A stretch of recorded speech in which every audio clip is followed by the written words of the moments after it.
You're listening to the TalkBox Announcement. You're listening to the TalkBox. Let's talk about it. Talk about it. Let's talk about it. Let's talk about it. Yeah, you're listening to the TalkBox Announcement. You're listening to the TalkBox. Let's talk about it. Talk about it. Let's talk about it. Let's talk about it.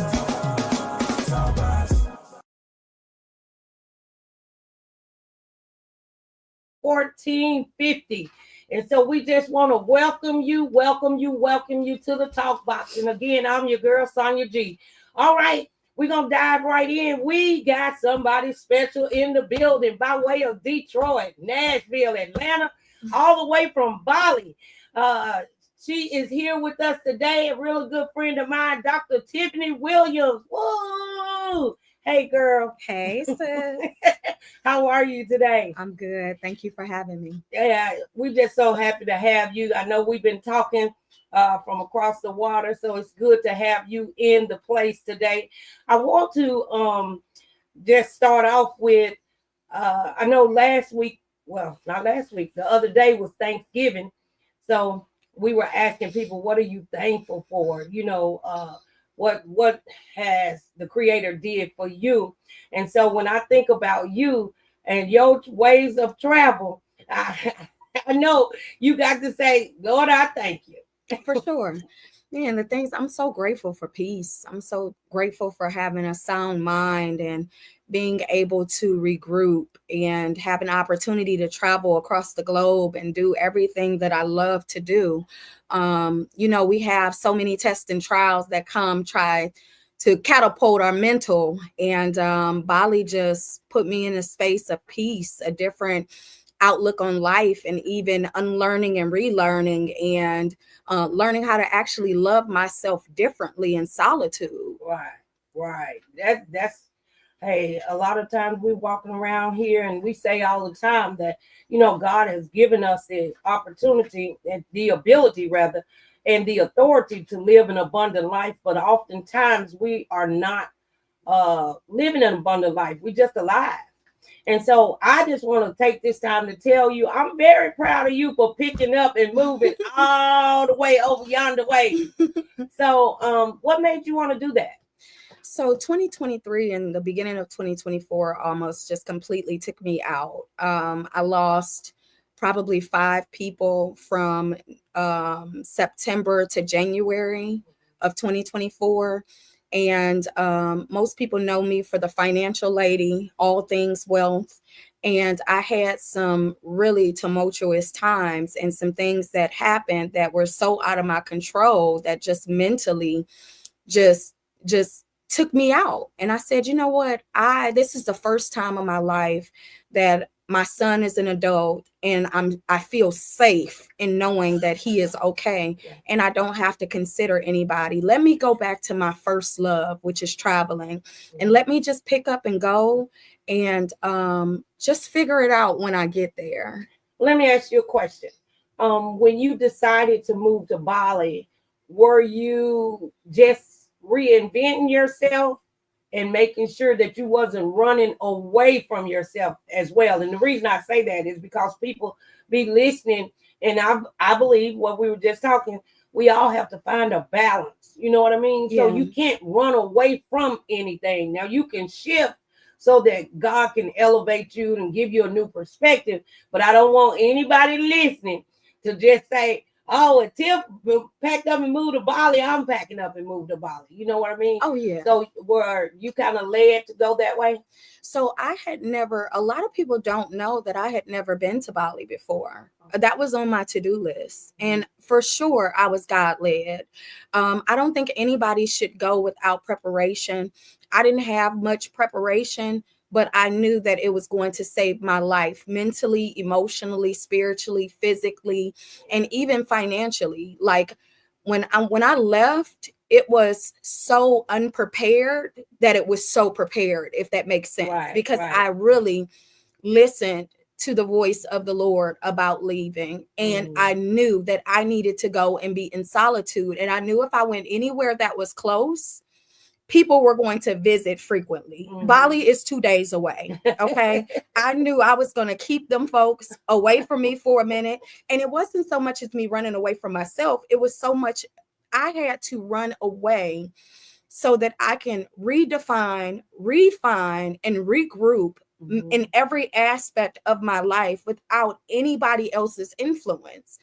You know, so when I moved to Nashville, it was because of my mother and my son. I finally got a chance to make a decision that I did not have to consider anybody, that I can go and just be about me. Right, right. Well, you know, when you were saying that you had to go away and be fathered, like you said, it's a 24-hour or more flight. But here's the thing that I like to tell people too, and I believe along our journey and our friendship, I've told you this before, that sometimes God separates you to elevate you. Absolutely. And a lot of times we're trying to hold on to things that God said let go of. That's why we got to get not complacent, but comfortable with change. It's a big difference. And okay with a season change. Because I tell people all the time, you know, it's a lot of people walking around here looking like spiritual misfits. It's winter right now. Your spiritual season is winter, and you walking around in some shorts and some flip-flops. So it's all about getting a balance. But again, I am so proud of you. If anyone have any questions to ask Dr. Tiffaney today, go ahead and call in. The number is 615-893-1450. Again, we got Dr. Tiffaney Williams in the house, the wealth concierge. So what all have you been doing over in Bali? So I really have just been revitalizing, sis. I really took from February 2nd was when I entered Bali. And I did not do anything but trade. I am a full-time trader and investor. I did nothing but trade. I did not coach. I did not do strategies. I did not do anything that needed somebody else until probably about 5 to 6 weeks ago. I said, okay, Lord, is it time? And he was like, you know, your folks is waiting on you. People need you. So now I'm back to work. But while I was there, I bought some land. I bought 20 acres of land. They don't go by acres, they go by R's and hectares of land. So I bought 25 R's of land. I started building my villa development. I have one that should be completed in about 2 months. So I'm super excited about that. I'm building about 16. I'm going to do a retreat in September for investors to come down. And I'll have everything ready for them, laid out so they can start investing. But for the most part, I really focused on healing myself. I really focused on holding myself accountable. I really focused on even forgiving myself for the decisions that I made that impacted me and everybody that trusted me. You know, when you are a financial advisor or a financial architect, a lot of people look for you for the advice. And when things go wrong, if you don't, the only way it won't hurt you if things go wrong that aren't involved with you is if you don't have a heart. So even though I was hurt by so many different things that happened, the people that really trusted me were hurt as well. Now, did they hold me accountable and blame me? Absolutely not. But I still felt blamed for a lot of the things that happened with my international investments. So now I'm doing things much smarter. If I don't push the button, I'm not doing it. If it doesn't make sense, if it's going to have my principal at stake, it's a wrap. So now my whole mindset is like 100% different, but I needed that experience. I needed to lose what I lost so that I really knew how impactful my intellectual property was. I always told my students, if I lost everything, I would be able to easily get it back. But what I did not even consider was the fact of how warped your mind is after taking so many losses. It takes a minute for you to do it. And now that I'm back, it's like the champ is here. You know what I'm saying? I got my boxing gloves on, you know? Well, here's the thing about that as well. You know, we all, in order to grow, we all have to take a hit every now and again. And so I feel like a lot of times when we start getting the big head, we have to be mindful that anything can happen. But if you are studied in that field, like I have trauma every year. This is my 20th year.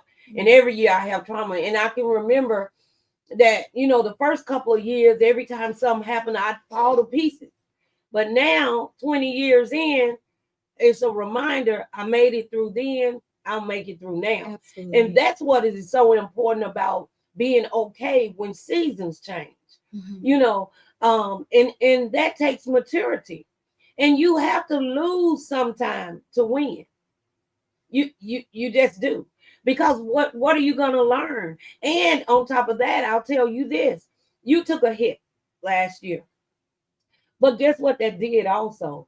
It didn't just teach you something, but it taught you something to teach somebody else so they didn't have to go through. Absolutely. You know what I mean? And so sometimes when God has frontline soldiers, we get hit the most because we're on the front line. And so of course we're going to be hit the most. But hey, too much is given, much is required. I always say frontline soldiers are always at higher risk of war wounds, and I master what not to do so I can teach people what to do. And that doesn't go faint for me. Even every level of success that I hit organically. And the tests and the different situations that I've been in has done nothing but evolve my mental state and being able to have that poker face, whether I lose or win, and understanding the value in the lessons in the losses. And that's what helped me through it. Sometimes we be off the cliff. Yeah. And the only person it's so crazy. People laugh because I always tell them this. When I'm hanging off the cliff and I'm like, I'm just ready to go, God will come and remind me and laugh and say, I'm not going to let you die.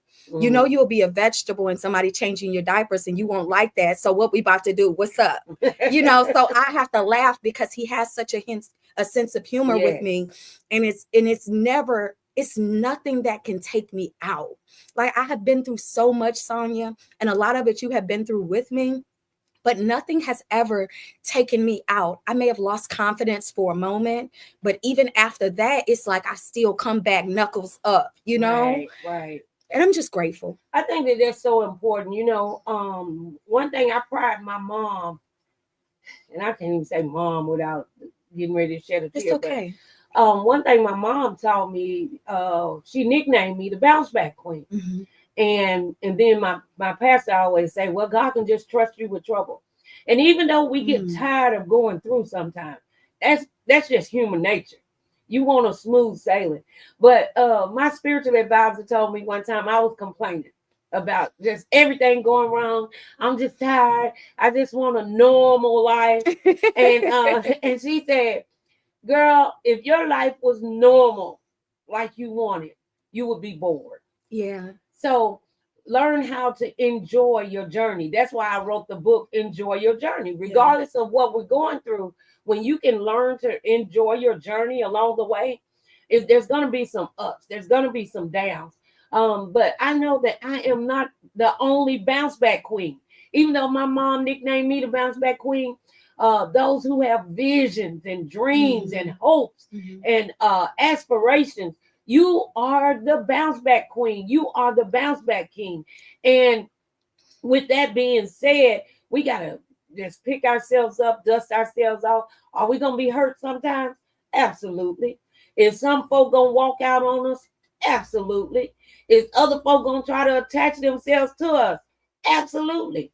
But we have to be mindful of what God has for us instead of allowing ourselves to get down in the dumps. I agree with you. I do. Yeah. And I appreciate my tests and trials. I appreciate the woman that I was prior to this woman, because I wouldn't be who I am. I wouldn't be able to stand as firm as I do. I wouldn't be able to take those hits as hard as they come as I do. And just like your mom, my mom gave me a grit a grit and a fire that nobody could ever take away from me. And if I didn't have her the way that I had her, things would be different, because I promise you, a lot of the things that I have endured a lot of people could not take.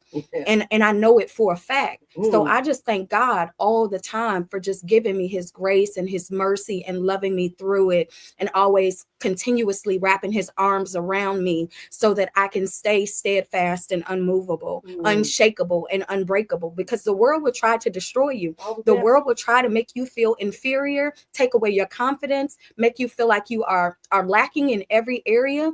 And you just have to, it's not even about proving people right. You got to prove people wrong, and you got to prove yourself right, you know? So even as the underdog, I was the underdog for so long, and then I became the top dog. The same people that denied me are the same people that wound up being in my DMs asking me, can I speak at their events, or can I do this, or can I do that? And it didn't make me prideful. Now I just know that people seen the power in me, and it's still not too late. It's just gonna cost you. You know what I'm saying? That's a good way to put it. It's not too late for us to connect, but it's gonna cost you this time. Right. So what advice would you give to someone who wants to pick up and move? You know, we're in a crazy political climate, whether regardless of what side you're on. What advice would you give if they want to pick up and move? Definitely do your research. One of the main things that I did, I needed to make sure that Bali was safe for a Black woman, for any woman that was traveling abroad alone, and it was very safe. Again, I'm still in finance, so I wanted to see what opportunities I could have. So whatever industry you're in, one, you need to be financially solvent. Two, you need to know what the economy is doing there. Three, you need to know if it's safe, and if you have children, what type of education is going to be available for them. And you have to be well versed. You are coming into new territory, and if their main language is not English, you have to adapt. They don't have to adapt. So knowing those things, and not just listening to social media as your guidance, because TikTok is definitely like Bali's like enemy for real. They literally have lied and said you can move to Bali and pay $300 for this beautiful brand new villa. No, it's not. You got to pay what you weigh. You got to be willing to put in the sweat equity. If you want to live nice, you're going to have to pay. Is it going to be cheaper than a condo or penthouse in the US? Absolutely. But you need to know, you need to have at least 2 years worth of money put up. You need to be able to pay all of your bills, and you need to either have a business that is operating in the States, or you are working online and operating that from anywhere. You can work online. But I definitely believe that you really have to do your due diligence, because Bali is a place that's spiritual, and Bali will run you off of the island if you don't belong there. It is really a very spiritual island. I live in Ubud, and the main thing is researching, making sure you have your contacts and your coins in place, making sure you have the proper insurance, making sure that where you live, you know, they don't do credit there. Cash is king in these other countries, and making sure that you can afford it and you don't get caught up in the play of wherever you're at. If it's an island, whether it's Jamaica, whether it's Bali, whether it's Belize, not getting caught up in the play, knowing, setting your goals, making sure that you write down your plan of action, giving yourself time to play and rewarding with playing, because like where I am, they party 7 days a week, you know, 365. I don't get caught up in that. So just really having a strategic plan, making sure your money is in order, all of your insurance, your investments, figuring out, is that a place where you can grow and go, or is that a place where you're just going to retire and just be still? You have to compartmentalize and know what you're going to do, because you'll get there. I have seen hundreds of people since I've been there say that they moved to Bali. They did move to Bali, but in 2 and 3 months, they're gone. They're gone because they were not prepared. They got caught up in the activities, in the fun, in all of the social media influencer video shoots and all of that, and could barely pay their rent. So you have to be very cognitive about your move and be very strategic and make sure that you are aligning with the place. Like me, I really would have preferred to go somewhere that it was more culturally diverse with more melanated, right? But I did not want to go anywhere that I was going to have to be on eggshells and it's an aggressive place, and it's somewhere where I have to be guarded. I wanted to go somewhere where I can just be free to be a lady. I don't have to raise my voice. I don't have uncomfortable situations. like there's zero crime rate. You got to pay attention to all of that. You have to research all of that. Well, I want to add this.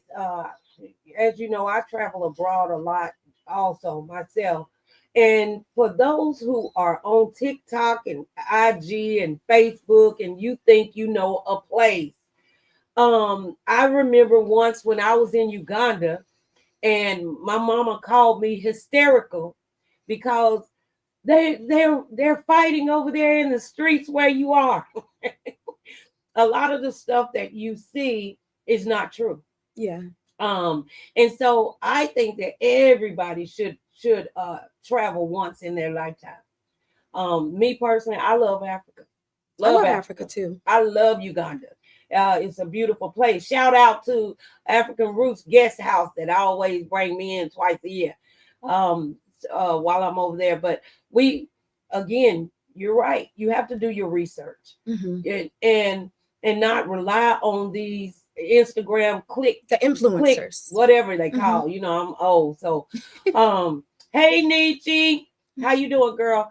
But so if you're gonna move away again, so the one thing we're gonna do our research, we're gonna get our money up.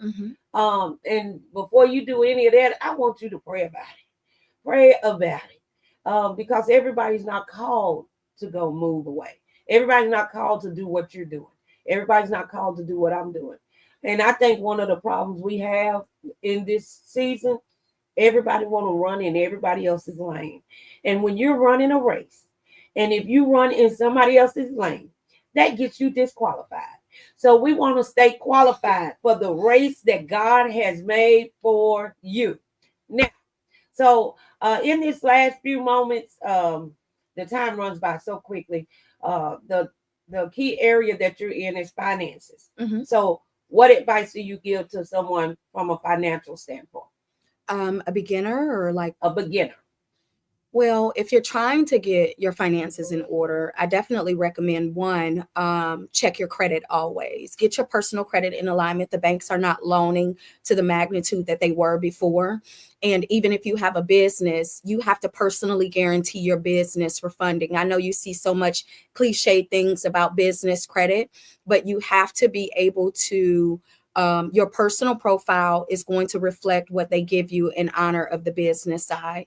2, I recommend that you put at least 10 to 15% up for emergencies. And if you can do more, that's perfectly fine. 3, invest and diversify. If you can invest little, whether it's an IUL insurance policy, whether it's into the stocks right now, crypto is really big and becoming one of the majors in the United States economy now.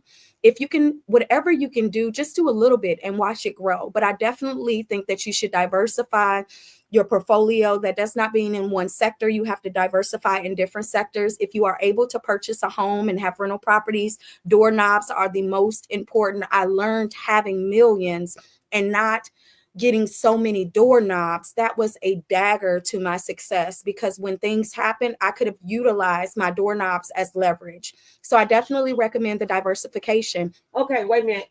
What do you mean doorknobs? When I say doorknobs, I mean purchasing and buying homes that give you income producing opportunities that are passive income streams. We cannot live now off of one stream of income. No matter how much we try, you're living, but you're not alive. And I see so many people that are working every single day, working overtime, and they're paying bills. And also on your credit cards, make sure that you pay over the minimum on your credit cards. Over the minimum will go towards the principal and not just the interest.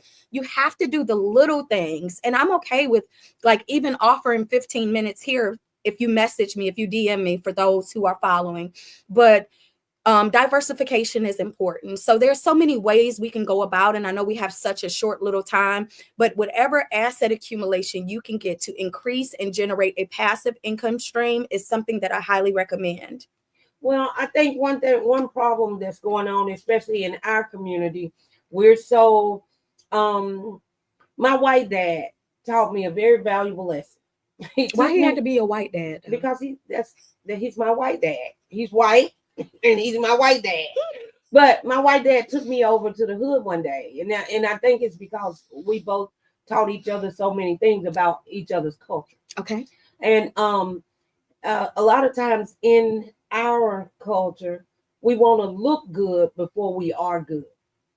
And so it's okay that you have a desire. I got my dream car right now, but I didn't for years. I know you was traveling with us. There was other people in our arena that used to tell me, you can buy that car. You've been talking about that car forever. You can buy that car. I could have, but it wasn't time. So sometimes we got to make sure that we are good before we try to look good. And if we can go out and buy red bottoms, then we can invest. If we can go out and buy uh, $1,500 pocketbooks and then don't have money in it, to me, that's backwards. That's just me. So when we are investing, and the best place to start investing is in yourself, but that's not going over the top. So what's your take on that? So I feel like people should do whatever they want to do and whatever they can do. Do I think it's very backwards for you to have a 2000 going in the hole? Yeah, going in the hole and things such as that. Absolutely, I agree with you 100%. So for me, when I was younger, I was into all of the stylish things. Like if you see me right now, for real, I got on like some dusty joggers, some socks, and some slides. I grew out of that stuff, like buying the purses. When you look at it, and I had all of these purses, and then I was broke at one time, and then they wanted to give me like a third of what the purse cost upon it. Like those were the things that groomed me to think different, right?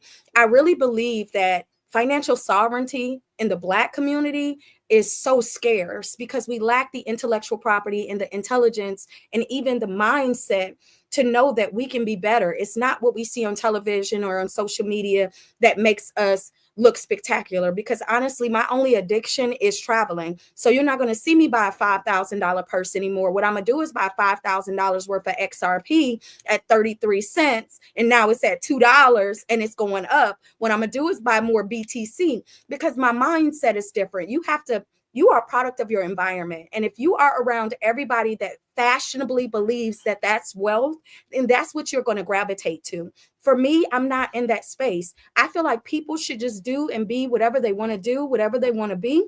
But you have to be very cognitive and understand the value of the dollar and transcend your mind to multiply that. If the purse is not multiplying, if you didn't reward yourself with the purse after you multiply, that is problematic for me. I'm not against the designer because I love it, right? That's just not my thing anymore. I'm buying more properties, more doorknobs. I'm traveling the world. I'm going to Fiji when I come back, right? For me, it was rewarding myself after I have met an exponential goal. I am not going to buy a $10,000 bag, an $8,000 coat, and I'm in the hole. I'm going to use that $10,000 to increase. I'm going to use that $10,000 to triple to 3 times or 100 times what I invested. Take my principal, put that back, take my profits and do more to gain more. I don't have a guy. So guess what? My investments become my sugar daddy. I assign my money to certain things. I assign my money to travel. I assign my money to things that I might want to buy. When I got to Tennessee, I brought no clothes from Bali. I went shopping. I assigned an asset to that. I don't have to beg, borrow, steal, or ask no man to do anything for me. Do I want one? Absolutely. But until God sends me one, my bank is my sugar daddy. Okay? Yes, yes. Janelle Jenkins said, hello. What are your thoughts about purchasing XRP? I am an advocate. If you followed me a month and a half ago, I told everybody at 18 cents to go buy it. I have high five figures in XRP. It's went up to $2. I bought it at 16 cents and 32 cents. XRP is backed by so many banks. And now with the election closing out and the people in position, and a multitude of them are big on crypto space, understand you are not going to do yourself a disservice by getting your XRP, BTC. And again, I am not a financial advisor. I am telling you all what I did. I bought high 5 figures. I have high six figures in BTC. So I don't want you to say I told you to do it, but I'm telling you what I did and what I'm doing, and it's working. All right, then. Well, you guys, it's been wonderful talking today. This is my friend, Dr. Tiffaney Williams. all the way by way of Detroit, Nashville, Atlanta, and Bali. There we go. Because Nashville is my second. Nashville pretty much adopted me, you know. So I gotta give. I'm really a D Nash. You know what I mean? A D Nash. You know. Well, listen, you guys. It's been wonderful talking to you, Dr. Williams. You know, you my girl. Anytime you need me, you know I'm there. I already know. Yeah. This is my little sister / little daughter. She fits both spaces, you guys. But anyway, I tell you what. I just want to remember that you're on top of the dirt and the dirt is not on top of you. Therefore, you have the right and the authority to live an abundant life. I'm your girl, Sonia G, here on the Talk Box. I'll see you next week. Same time, same place. See ya. Bye, you guys. Let's talk about it. Yeah, listening to the Talk Box Announcement. You're listening to the TalkBox. Let's talk about it.